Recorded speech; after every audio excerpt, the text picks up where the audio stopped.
The University of Oxford's main premises was on lockdown earlier due to protesters occupying the building. BBC Radio Oxford's Phil Mercer was on the scene for us. Suddenly had a lot of movement with protesters moving around to the other side on Little Clarendon Street, because there's a back entrance into the headquarters where the police have had some vans, and the police then have moved the cordon and forced some of the protesters back into the road itself. They've sat on the ground, and then a van was moved forward, which I think got everybody a little worried there for a moment, but the police now holding their line. But that has allowed the police vans to leave, and it's thought that on board the vans were students arrested from inside the building, although I can't confirm that for the moment. So the protesters continue, the police holding a line on Little Clarendon Street and also stopping anybody from coming and going from the main entrance on Wellington Square. Back here in the University of Oxford's main premises has been under lockdown due to protests occupying the building today.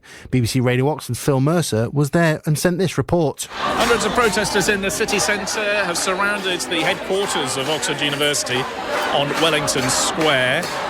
They're stopped from going into the building by a very large police presence who have blocked off all of the entrances and are standing there stopping anybody from moving in or out. But you can see the protesters, some of them, have already made it into the building with a flag of Palestine hanging out of one window, a list of demands out of another, and I can just see police and protesters on the first floor being held there.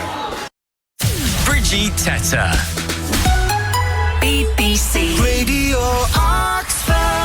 Let's bring you a bit more news now, and this is to do with the University of Oxford, whose main premises has been locked down for much of the day today after protesters occupied the building. Now, a large and noisy crowd gathered outside demanding the university review its policies relating to the Israel-Gaza conflict. Well, BBC Radio Oxford's Phil Mercer sent this report. This is Wellington Square, the headquarters of Oxford University. You can hear the chanting going on. Students and potentially staff as well surrounding various entrances to the university offices. They have been stopped from going into the building now by police. There's police here at the main entrance. There are police around at the side entrance as well. I have to say, counting heads, difficult activity here, but there are a lot of protesters, probably around 100 or so, maybe 200. You can hear the chanting. You can hear what they're calling for. They've made it into the building. We've just seen a large group of police go into the building. Inside, looking up onto the first floor, I can see a Palestine flag flying. There are things stuck onto the windows, and police officers and protesters who can look down onto the protests outside. Firstly, can I say your name? Kendall Gardner, politics DPhil student and Jewish organizer at Oxford. Tell me about what you've been doing today.